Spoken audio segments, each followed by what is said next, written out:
mutya abagalwa balungi abeekuumira ku Senga 5256 mbaaniriza ate mu vidiyo yaffe ey'olunaku olwaleero. Mu vidiyo ya leero tugenda kwogera ku bintu ebituuka ku mubiri gw'omukyala nga bamugeko embuzi. Omwana omuwala bwe bamala okuzina omulundi gwo ogusookera ddala mu bulamu bwo lwe lunaku lw'oluzinga virginity yo. Lw'oddamu mbu simanya eno mbuzi ya kyeyo, simanya ya myaka, eyo tebeera mbuzi. Obeera just oli bakiyita batya? Oli mu nfunda. Tight, like ng'oli tight munda. Naye embuzi teddawo eba yagenda. Era bingi ebikyuka mu mubiri gwe bitasobola ate kuddamu kwezzaayo. So biki ebituuka ku mubiri gw'omwana omuwala nga oggiddwako embuzi oba nga weegadanze oba nga weewaddeyo eri omwami oba omulenzi yenna gw'oyagala. Ekisookera ddala waliwo hormones ezijja mu mubiri gwo ezitabaddeemu. Bw'omala okwegatta n'omwami akasolo k'omusajja oba omukira gw'omusajja ne guyingira mu manayo, olunaku olwo waliwo hormones ezireleasingibwa mu bulamu bwo. Hormones zino eno kuliko oxytocin ebeera hormone ereetera omuntu okuba omusanyufu oba abamu bagiyita love hormone abazungu, naye ereetera omuntu essanyu. Hormone eno nnungi kuba ekuleetera okufeelinga happy, ekuyambako okurelievinga stress. Kyobola bagamba nti okwezina kuwonya stress. Tekuwonya stress nti generally stress agenda. Hormone eno bwejja oba if the hormone is released, simanyi bakyogera. Okay. Hormone eyo bw'ebeera nga ezze mu mubiri gwo erina engeri gy'ekyusaamu essanyu lyo n'obeera nga obeera musanyufu n'obeera nga oreducinga stress oba nga obeera tofuna stress nnyo mu bulamu bwo. Ekirala ekikyuka ku mubiri gw'omukyala, by the way ne kino tekikyuka wabula kino kiyambako bond ebeera wakati w'abo abantu abeegasse. Nga bulijjo bwe mbagamba nti okwezina kuyamba abantu okubeera nga babeera closer oba nga babondinga. Kyova olabamu abagenda mwegattagattana buli omu genda kuŋŋamba ate Senga wengula malaya nga tetubondinga. Kuli tekuba bintu bibiri bya njawulo. Waliwo okwebaka n'omuntu n'obeerawo okwezina n'omuntu gw'oyagala. Okuzina emmana gy'oyagala oba okuzina omuntu gw'oyagala kyawukanira ddala ku muntu agenze n'agula omuntu nga purposely agenze kumuzina kojjakirize atambule aveeyo. Tewabeerawo bond, tewabeerawo strings attached, tewabeerawo emotions. Just gwe kussa kintu ky'omwoli omale kiggwe. Ekintu ekirala kye tugenda okwogerako, amabeere g'omwana omuwala gabikaminga firm. Nti bw'obanga tokigendereranga oba osobola okulikoolinga n'ojjukira lwe waluuzinga embuzi yo, then gwe atanagiruuzinga ojja bigoberera ebintu bino era ojja kuba ng'obiraba. Gatendinga okubeera nga gafuuka firm. Kubanga kati oba ofuuse waliwo ebigambo bye simanyi kuzza mu Luganda. Sexually active kyekyo okubeera ng'oli active mu bintu by'okwezina. Jjukira luli obadde tolina idea omubiri gwo gubadde tegutestingangako ku bintu bino. Omukyala yenna bw'aba ayimye, kambawe sample, omukyala yenna bw'aba ayimye, nipples ze oba buno babuyita batya banaye munansonyiwa, nipples, ennywanto ly'ebbeere. Ennywanto y'ebbeere ebeera like eyina engeri gy'eyimamu, n'ogiraba nti yee ayimye, nawe n'okakonako n'okalaba nga yee. So kyekyo kye njogerako nti amabeere g'omwana omuwala bw'aba bamuggyeko embuzi oba bw'aba yeegasse omulundi gwe ogusooka gabikaminga firm, era abamu gatera n'okugejjako mu size katini. Ekintu ekirala, weeyongera okubeera nga nipples zo zifuuka so sensitive oba ennywanto z'amabeere zifuuka so sensitive, ky'obadde toyina luli obadde ng'osobola okubeerawo nga toyina nnyo feeling. By the way, waliwo yaŋŋamba nti omuntu emberere abeerawo atya, like naye afuna feelings nga ffe. Nedda mukwano, lwaki? Nti bino ebintu by'aba talina mu mubiri. Naye bw'amala okwegatta n'omusajja asumulula hormones mu mubiri gwe zibadde teziriimu n'ezijja. So n'abeera nga naye kati abeera nga asobola okuyima nga gwe bw'oyima oba okuyimaayima nkiyite bwe ntyo, ekitabaddeewo luli emabega. Tuli abadde mu birowoozo bye tekiriimu, tamanyi bwe kiwulika kwegatta na musajja, takiwa na budde, takiri nako. So kireetera nipples okubeera nga zifuuka nnyo sensitive oba nga zibeera sensitivity kye ki mu Luganda?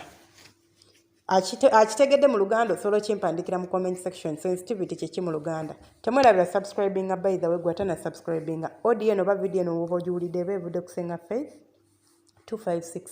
Ojja ku YouTube channel yo n'oyambuka waggulu mu search engine n'oteekamu Senga Faith 256 bakweta butereevu ku channel yaffe n'obeera ng'osubscribinga n'obeera ng'otwegattako. Munansonyiwa okubeera nga nconfusing ebigambo bino kubanga right now wendi nkozesa nnyo Oluzungu so ngenda ne confusing Oluzungu n'Oluganda so I'm so sorry about that. Naye nkimanyi ekyo mujja kigumiikiriza. Kaakati tudde mu kuyiga okwa leero. Ekirala ki ekikyuka nga tuvudde ku bino ebirabibwako biki ebikyuka mu manayo ng'omaze okuwaayo embuzi yo oba ng'omaze okwegaddanga omulundi gwo ogusooka. Luli emmanayo ebadde eri so tight nti n'omwami okuyingirayo omulundi gwe ogusooka abamu nno kibatwalira ebbanga nti ogusooka n'ogwokubiri n'ogwokusatu n'alyoka abeera nga egaziwa bulungi. Omuntu we bamuzina oba omwana omuwala bwe bamuzina omulundi ogusooka emmanayo efuuka elastic yeeyongerako okubeera ng'esobola bakiyita kunaanuuka n'ebeera ng'omuntu bw'aba akuyingira oba omusajja bw'aba addamu okuyingira tofuna bulumi bwe wafuna mulundi guli ogwasooka. So kitegeeza mu kyo kyeki nti lasitiika yo ey'omu mmanayo mwenna mukimanyi nti emmana enaanuuka eringa lasitiika naye nga lasitiika oyo alina waakoma omupiirayo abawoza mbu abakazi basobola bagumira bingi waliwo kye batasobola kulya mukwano bw'olaba omutwe gw'omwana guyitawo naye tegubeera nga bwe guli awo wabweru nga bw'ogulaba ate era guluma. So lasitiika eyo erina weekoma ky'oba olaba nti omwana asobola okukupasula ng'ekomye neeta oba basobola okukusala wansi ng'omwana agaanye ne bamuggyayo. So emmana eyongera okubeera nga enaanuuka bulungi okuba nti enaanuuka ate neddawo nti omusajja bw'aba akuyingira omulundi ogwokubiri toddamu kubeera nga ofuna obulumi buli ekikuleetera okubeera nga kati tofuna bulumi ate ng'ojja kunyumirwa kubanga ebiseera ebisinga abantu abasooka oba omulundi ogusooka oba okuba nga bamuggyako embuzi afuna obulumi. Waliwo abatabufuna waliwo ababufuna kisinziira ku muntu akugenda ogikuggyako. Waliwo abalina obukugu waliwo abalina obumanyirivu ng'amanyi obakwata emberera era n'atakuleetera kubeera ng'olumizibwa although ate oyo mudde osobola okufuna obulumi nga kiyiseeko essaawa. Ekyokubiri omusino gwo ne nabaanayo birespondinga bitya kweno embeera empya. Ekisooka omusino gugejja. Omusino gwo gubeera gutandika okupiikinga embeera gye gutabaddeemu. Omuntu nga mbeerera kizibu nnyo okumusanga nga ayimye omusino ne gubeera nga gugejja ne gutujja. Mwonna mukimanyi nti bw'oyima omusino guzimba. Kati nno ne nabaanayo bwetyo bweri nayo bwetyo bwekoleeyo munda. So omuntu nga bamuggyeko embuzi atuuka nti bw'aba ayimye omusino gurespondinga gutya nti gugejja ne guzimba ne guwaga kubanga guba gumanyi ekiddako. Luli ekitaaliwo. Kirala ki ekituukawo ku muntu nga bamuggyeko embuzi? Ekirala ky'osobola okunotisinga kyekyokuba nti osobola okulwawo okufuna periods zo oba n'okuzimiisingamu abakyala. Abaana bawala abamu balowooza nti aba afunye olubuto naye ate oluusi tekiba kituufu teruba lubuto. Mpoziko omala kakasa nti lubuto ng'olabye sayinzi endala togamba nti singa yagamba weguba nga gwe mulundi gwange ogwasooka kubanga waliwo n'abantu nga gwe mulundi gwe ogusoose bwe bamuggyeko embuzi lubuto n'alufuna nga mulundi ogwo gumu naye nga abamu teruba lubuto just amisinga periods engeri gye guba nti omubiri gwe gufunye hormones empya gufunye changes ez'enjawulo so zibeera zi adjustinga. Osobola okwesanga ng'omisinze periods oba ng'oluddewo okuzifuna nti obadde zifuna nga 21 ne weesanga ng'ogenda zifuna nga 28 oba ogenda zifuna nga 1 oba nga 3. So munzikirize nkome awo. Teweerabira subscribinga kulikinga n'okomentinga. Aneetaaze ng'olina ky'oyagala okumbuuza onsanga ku +256 85 2567 85 40 28 60 WhatsApp yokka tokuba.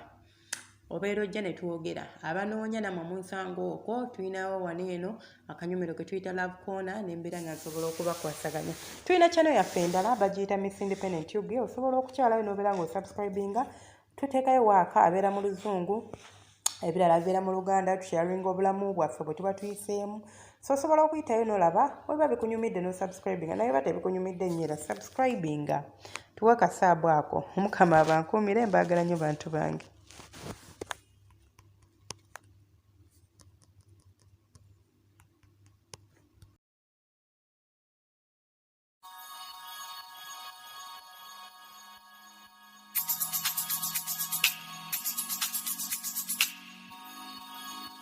Yeah, yeah.